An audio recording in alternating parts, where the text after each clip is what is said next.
Welcome back, ladies and gentlemen. As part of its 2030 vision of Sustainable Development Goals, or SDGs, Egypt has embarked on a new era of mega projects, national mega projects, providing so many job opportunities for the youth.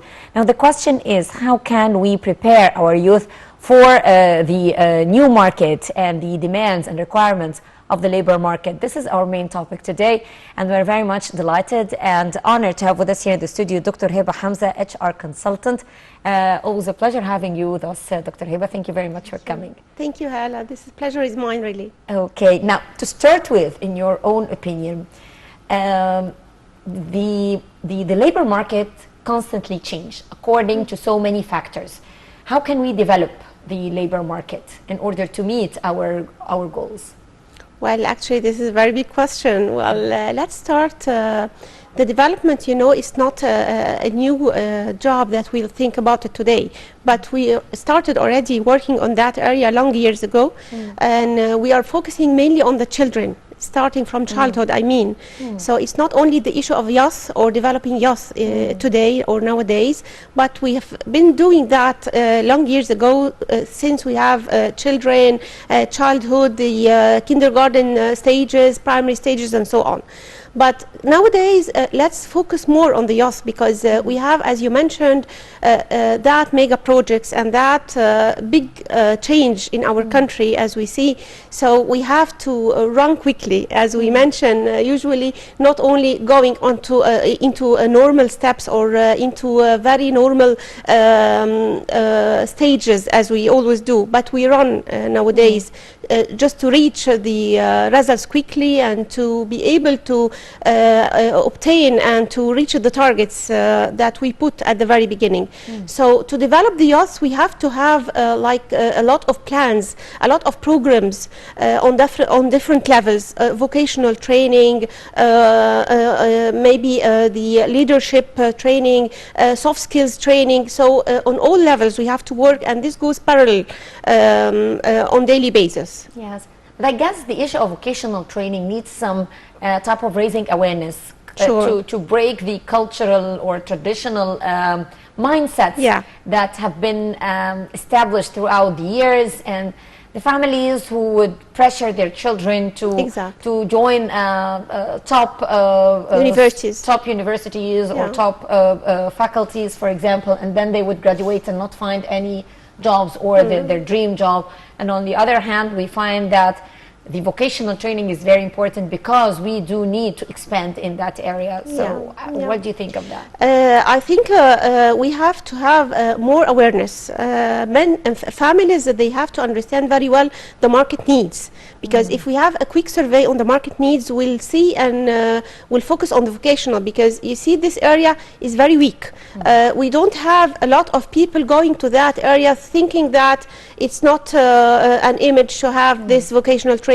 No, I need my son or my daughter to join a top university and a top faculty, maybe a doctor, maybe an engineer. We are focusing on these type of education only. But if we look internationally to other countries that are having successful stories in that area, we'll find a very big picture and a very successful picture in that area. So we have to go to these examples and to mention and to compare. Why don't we have that? Why don't we go for this area of education and training to people? Because unemployment rates is big. It's not that low factors or low rates that we can ignore. Although we have less unemployment rates during the couple of years in 2021 and 2022, it's becoming less, which is very good. It's now, I believe in Q1 it was 7.2 in Egypt. Compared to the years before, it was exceeding the 10%. Okay. So this is successful and this is very good result, but we of course need to have more awareness on the vocational education. Definitely. Yeah. How can we prepare our youth for the labor market? Now everything is changing, and it's changing rapidly.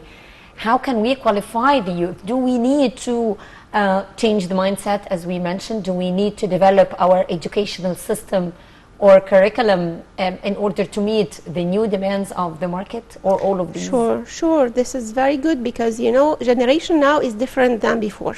Their mindset is completely different than when we were children. If we talk about ourselves, about the education we had. So now, you know, the Ministry of Education is exerting a lot of efforts towards the change of the curriculum, the simplification, and to be more specific and to be focusing on the knowledge that they really need. Sometimes we found the syllabus having a lot of data and information, maybe it's useless.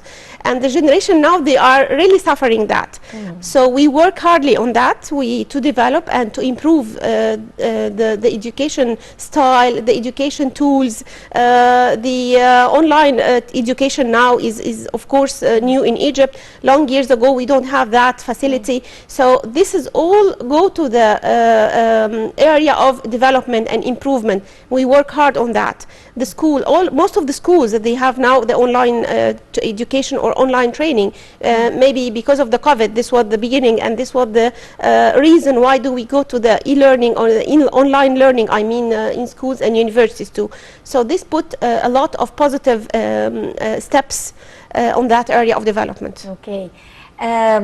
Since we're talking about new projects in the new era, this went hand in hand with inaugurating several universities, new universities in new areas, like in Alamein, for example, Sinai. in Galala, and Sinai, and so on. And those universities are now seeking to target directly the demands of the labor market and to qualify their graduates or their students in order to meet those demands. So everything's changing, and even the new universities are now adopting the approach of new techniques and new types of learning, new courses even that have been introduced that we haven't heard before. What do you think of that? Well, this is all, as you mentioned, very true, and I believe we have to put more confidence to our youth to believe in what we do and to believe more in what the government is doing and exerting of efforts for the sake of them, for the coming years, for the present time, and even for recent future and long-term years. So, you know, we have to be more competitive. I believe these universities should be more competitive and more attractive to youth.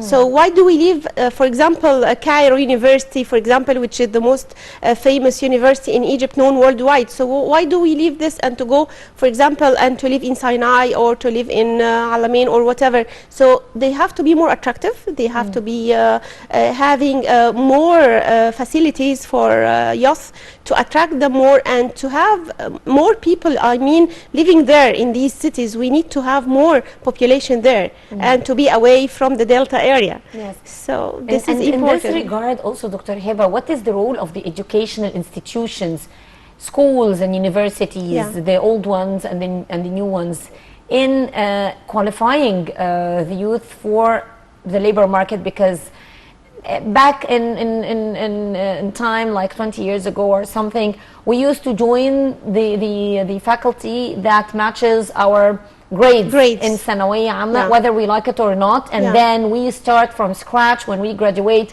to start looking for a job or knowing what we want, and the learning process was after graduation. Now things have changed over those years, and now not only university students are getting ready, but they are getting ready from school. Yeah, exactly. So it's the educational institutions that are playing a role. Yes. Yeah, this is vital role. Example, as I said, the example that we start from childhood.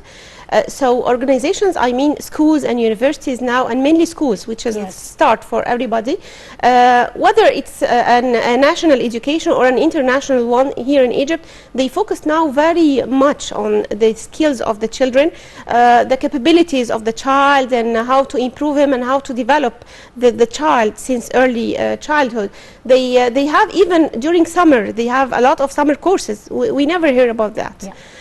So these are a lot of hidden efforts. Maybe not everybody know about that, but this is currently happening on ground.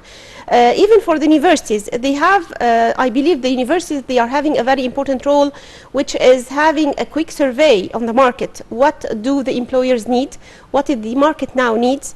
And they have to work on that and helping youth during their universities years to be trained more and more. Maybe during summer vacation, they have to visit the factories, they have to visit the companies now this for brings me internship. to, that's what I wanted to discuss with you, because now we were discussing the role of the education institutions. What about the role of the youth in preparing themselves for the labor market? So many youth, they just get satisfied with what they are studying in the university or whatever.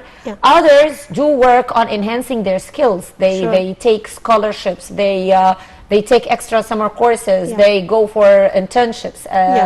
As you mentioned, they work during the summer in certain jobs, unpaid jobs, in order to learn the skills needed so that they would know after graduating what exactly is required from them. Commenting on what you mentioned, Hela, this is very clear now in our youth. We have a full awareness. Our youth is now fully aware, different totally than the generation before. They know what they need. They know what to do and how to do. Maybe the media play a very important role here and a very vital part in their daily life. You never find now a youth moving without a smartphone, going into the media, knowing this and that, learning more and more, listening about the jobs, listening about how to interact, how to go for an internship, how to go for summer vacation, sharing his colleagues maybe in other opportunities. I mean, the word of mouth, they believe totally in the word of mouth. So when they look to other colleagues, what they are doing, they learn from each other. They like even to imitate each other. We usually go for good competition and good working on the skills and the development of the area of the children and the youth as well, because you know, children now, they are not children. Maybe they are thinking better than adults. So we have to make use of this and enforce to them how to enhance their skills, how to go for training courses, even paid or unpaid. They have several ways to do that. If they need this, they will find it. It's not only the issue of finance or fund and whatever. So they have an open market to grow up and to have full awareness and to work on their skills and development.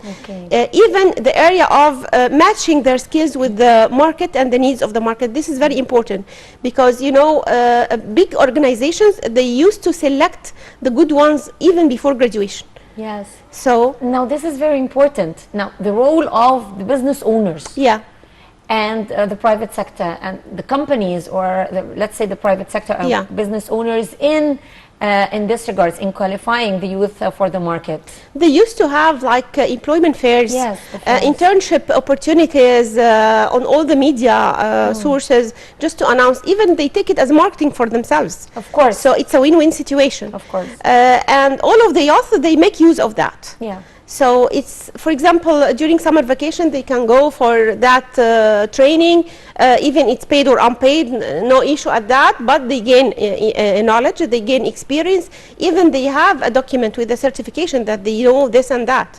So after graduation, they find themselves having good background, and even they can decide which career they can go for after graduation. So it gives them also a very good idea or information on how to concentrate more after graduation. I'd like to thank you very much, Dr. Hiba Hamza, HR consultant. Thank you very much for being with us. Thank you so much. Now, ladies and gentlemen, this brings us to the end of this edition of Women's World. I'm Hala Al-Hamilawi. Many thanks for being with us.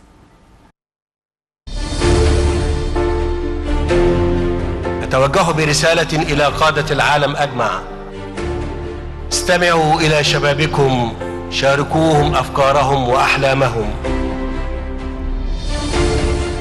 اعطوهم